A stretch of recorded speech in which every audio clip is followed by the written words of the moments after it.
আসসালামু আলাইকুম। সংবাদে আপনাদের সবাইকে স্বাগত জানাচ্ছি। আমি ফিরোজ তোহা। শুরুতেই আরবে কেবলস সংবাদ শিরোনাম জানিয়ে দিব সর্বশেষ গুরুত্বপূর্ণ আপডেট সংবাদ। শুরুতেই শিরোনাম। উপজেলা নির্বাচনে জনগণ সরকারকে বৃদ্ধাঙ্গুলি দেখিয়েছে বলছেন বিএনপি চেয়ারপারসনের উপদেষ্টা ঢাকা মহানগর দক্ষিণের আহ্বায়ক বীর মুক্তিযোদ্ধা আব্দুস সালাম। এরপর জানিয়ে দিব চিকিৎসাধীন আব্দুল হাইকে দেখতে হাসপাতালে বিএনপি সিনিয়র যুগ্ম মহাসচিব অ্যাডভোকেট রুহুল কবির রিজভী। এদিকে ধান কাটা এবং ঝড় বৃষ্টির কারণে উপজেলা নির্বাচনে ভোটার উপস্থিতি কম হয়েছে এমন মন্তব্য করেছেন আওয়ামী লীগের সাধারণ সম্পাদক এবং সড়ক পরিবহন ও সেতুমন্ত্রী ওবায়দুল কাদের। এদিকে নির্বাচনে আচরণবিধি লঙ্ঘনের অভিযোগে ২৮ জনকে সাজা।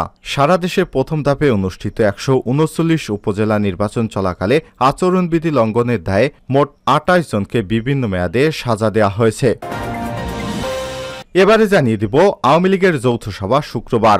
আওয়ামী লীগের নেতাদের সঙ্গে ঢাকা মহানগর উত্তর এবং দক্ষিণ ঢাকা জেলা আওয়ামী লীগ এবং সব সহযোগী সংগঠনের সভাপতি এবং সাধারণ সম্পাদকদের যৌথ সভা আগামীকাল শুক্রবার অনুষ্ঠিত হবে। এবং সর্বশেষ জানিয়ে দিব করোনা টিকা বাজার থেকে তুলে নিল অ্যাস্ট্রাজেনেকা। ব্রিটেন এবং সুইজারল্যান্ড ভিত্তিক ওষুধ এবং টিকা প্রস্তুতকারী প্রতিষ্ঠান অ্যাস্ট্রাজেনেকা বিশ্ববাজার থেকে সব ধরনের করোনা টিকা তুলে নেওয়ার ঘোষণা দিয়েছে মঙ্গলবার ৭ই মে এক বিবৃতিতে। এসব তথ্য নিশ্চিত করেছে ওই প্রতিষ্ঠানটির কর্তৃপক্ষ।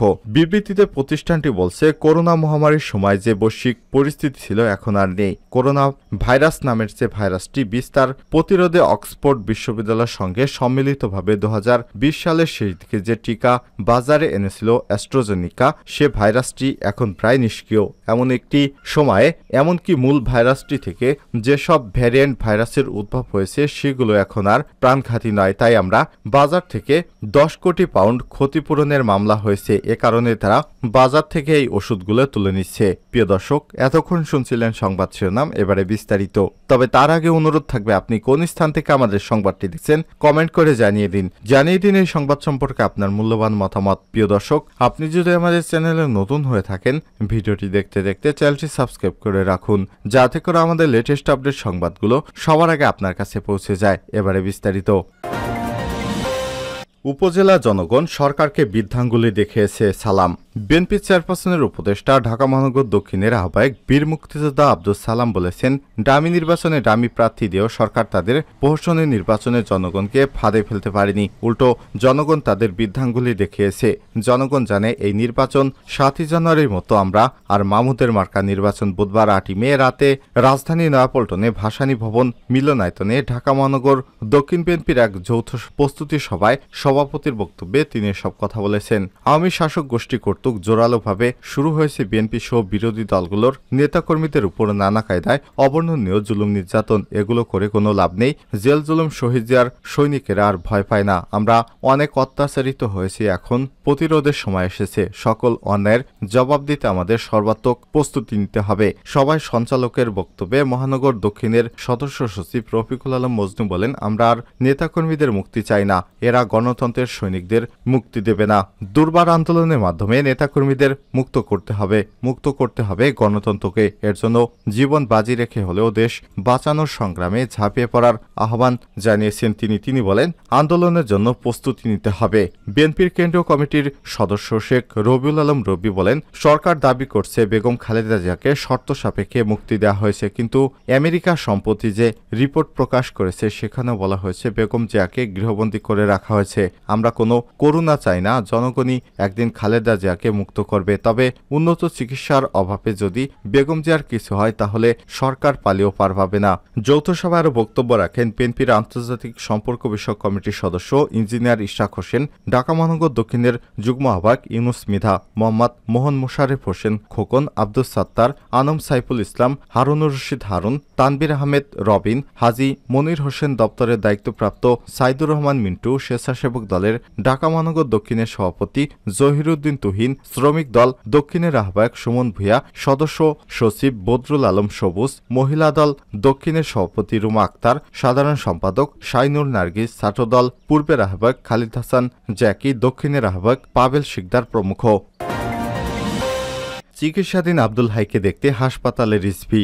বাংলাদেশ জাতীয়তাবাদী দল বিএনপির উপদেষ্টা কাউন্সিলের সদস্য, সাবেক এমপি, সাবেক মন্ত্রী এবং মুন্সিগঞ্জ জেলা বিএনপির আহ্বায়ক আব্দুল হাই স্ট্রোকজনিত জটিলতায় গুরুতর অসুস্থ হয়ে রাজধানীর একটি বেসরকারি হাসপাতালে ভর্তি হয়েছেন। বুধবার 8 মে তাকে দেখতে হাসপাতালে যান বিএনপি সিনিয়র যুগ্ম মহাসচিব অ্যাডভোকেট রুহুল কবির রিজভী। এ সময় আরও ছিলেন ঢাকা বিভাগীয় সাংগঠনিক সম্পাদক আব্দুস সালাম আজাদ এবং স্বেচ্ছাসেবক বিষয়ক সম্পাদক মীর শরাফত আলী সপু এবং অন্যান্য নেতারা।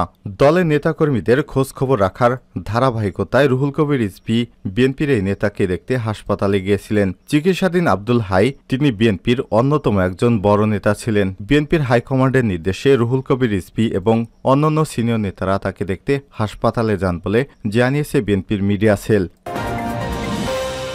ধান কাটা ঝড় বৃষ্টির কারণে ভোটার উপস্থিতি কম কাদের? ধান কাটা এবং ঝড় বৃষ্টির কারণে উপজেলা নির্বাচনে ভোটার উপস্থিতি কম হয়েছে এমন মন্তব্য করেছেন আওয়ামী লীগের সাধারণ সম্পাদক এবং সড়ক পরিবহন ও সেতুমন্ত্রী ওবায়দুল কাদের। বুধবার 8 মে সন্ধ্যায় আওয়ামী লীগের সভাপতি ধানমন্ডির রাজনৈতিক কার্যালয়ে এক ব্রিফিংয়ে তিনি এসব কথা বলেন। সেতুমন্ত্রী বলেন, নির্বাচন কমিশন যে 30 থেকে 40 ভাগ ভোটার উপস্থিতির কথা জানিয়েছেন এটা সন্তোষজনক। এই নির্বাচনে আওয়ামী লীগ প্রার্থীরাই বেশিরভাগ বিজয়ী হয়েছে। আমরা মনে করি টার্ন আউট সন্তোষজনক। ওবায়দুল কাদের বলেন, প্রাণহানি ছাড়া একটা শান্তিপূর্ণ নির্বাচন প্রশাসন খুব দৃঢ় অবস্থানে নিয়েছে। দল থেকেও নেত্রী নির্দেশে সবাই যথাযথ দায়িত্ব পালন করেছেন, সেজন্য শান্তিপূর্ণ নির্বাচন হয়েছে। তিনি বলেন, উপজেলা নির্বাচনে বিরোধী দল যে বক্তব্য রেখেছে সেটা হাস্যকর বলে প্রমাণিত হয়েছে। তাই নির্বাচনে দেশের কোথাও কোনো প্রাণহানির ঘটনা নেই। কিছু কিছু জায়গায় বিক্ষিপ্ত কিছু ঘটনা ঘটেছে। এ সময় আওয়ামী লীগের যুগ্ম সাধারণ সম্পাদক ড হাসান মাহমুদ, সাংগঠনিক সম্পাদক বিএম মোজাম্মেল হক, মির্জা আজম, এসএম কামাল হোসেন, আফজল হোসেন, শফিউল আলম চৌধুরী, নাদেল, প্রচার এবং প্রকাশনা সম্পাদক আব্দুস সোবহান গোলাপ, উপদপ্তর সম্পাদক সাইম খান প্রমুখ উপস্থিত ছিলেন। নির্বাচনী আচরণ বিধি লঙ্ঘনের অভিযোগে 28 জনকে সাজা। সারা দেশে প্রথম ধাপে অনুষ্ঠিত 139 উপজেলায় নির্বাচন চলাকালে আচরণবিধি লঙ্ঘনে দেয় 28 জনকে বিভিন্ন মেয়াদে সাজা দেওয়া হয়েছে। বুধবার 8 মে নির্বাচন চলাকালে করা অপরাধ আমলে নিয়ে সংক্ষিপ্ত বিচার করে প্রথম শ্রেণীর জুডিশিয়াল ম্যাজিস্ট্রেটেরা এই সাজা দেন। সাজাপ্রাপ্তদের মধ্যে ময়মনসিংহের হালুয়াঘাট উপজেলার হুমায়ুন কবিরকে 1 বছর 6 মাসের বিনাশ্রম কারাদণ্ড, একই উপজেলার আরও 4 জনকে 3000 টাকা জরিমানা করা হয়েছে। এছাড়াও জয়পুরহাটের খেতলাল উপজেলার মুর্শিদুল ইসলাম 1 বছর 6 মাস সশ্রম কারাদণ্ড, মোহাম্মদ রফিকুল ইসলামকে 1 বছর 6 মাস সশ্রম কারাদণ্ড, বগুড়ার গাবতলী উপজেলার এমদাদুল হক বিনাশ্রম কারাদণ্ড, সোনাতলা উপজেলার রানা মিয়া এবং আনোয়ার হোসেনকে 6 মাসের সশ্রম কারাদণ্ড, সরিয়াকান্দি উপজেলার রোমান খন্দকার এবং মমিনকে 5000 টাকা জরিমানা অনাদায়ে 15 দিনের বিনাশ্রম কারাদণ্ড, সিলেটের দক্ষিণ সুরমা উপজেলার নুরুল আমিন 8 মাসের বিনাশ্রম কারাদণ্ড, বিশ্বনাথ উপজেলা অলিউর রহমান 5000 টাকা জরিমানা অনাদায়ে 14 দিনের বিনাশ্রম কারাদণ্ড, হোসেনপুর উপজেলার মোজাম্মেল হককে 3000 টাকা জরিমানা, ইব্রাহিমকে এপাই করার নির্দেশ দিয়েছে এবং ফরহাদ মিয়া 5000 টাকা জরিমানা, কক্সবাজারের সদর উপজেলার মাসুদ পারভেজ 6 মাসের বিনাশ্রম কারাদণ্ড এবং 10,000 টাকা জরিমানা অনাদায়ে 1 মাস বিনাশ্রমে কারাদণ্ড, ঠাকুরগাঁও জেলার বালিয়াডাঙ্গি উপজেলার রাকিবুল ইসলাম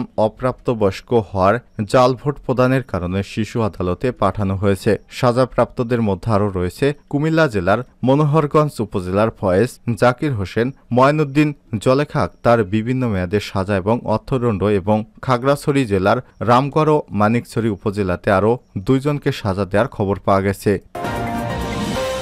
আওয়ামী লীগের যৌথ সভা শুক্রবার। আওয়ামী লীগের নেতাদের সঙ্গে ঢাকা মহানগর উত্তর ও দক্ষিণ ঢাকা জেলা আওয়ামী লীগ এবং সব সহযোগী সংগঠনের সভাপতি সাধারণ সম্পাদকদের যৌথ সভা আগামীকাল শুক্রবার অনুষ্ঠিত হবে।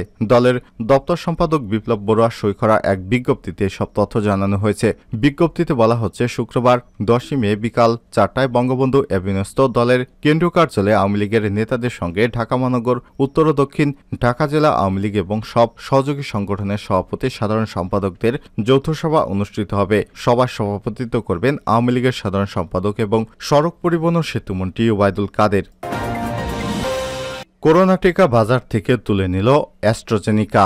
ব্রিটেন এবং সুইজারল্যান্ড ভিত্তিক ওষুধ এবং টিকা প্রস্তুতকারী প্রতিষ্ঠান অ্যাস্ট্রাজেনিকা বিশ্ববাজার থেকে সব ধরনের করোনা টিকা তুলে নেওয়ার ঘোষণা দিয়েছে মঙ্গলবার 7 মে। এক বিবৃতিতে এইসব তথ্য নিশ্চিত করেছেন তারা। সম্প্রতি ব্রিটেনের আদালতে 10 কোটি পাউন্ড ক্ষতিপূরণের মামলা হয়েছে অ্যাস্ট্রাজেনিকার বিরুদ্ধে। মামলায় অভিযোগ করে বলা হয়েছে, অ্যাস্ট্রাজেনিকার কোভিড টিকা গ্রহণের কারণে গুরুতর পার্শ্ব প্রতিক্রিয়ায় ভুগে বিশ্বজুড়ে অনেক মানুষের মৃত্যু হয়েছে। মামলার কার্যক্রম চলার মধ্যেই এই ঘোষণা দিল মার্কিন প্রতিষ্ঠান।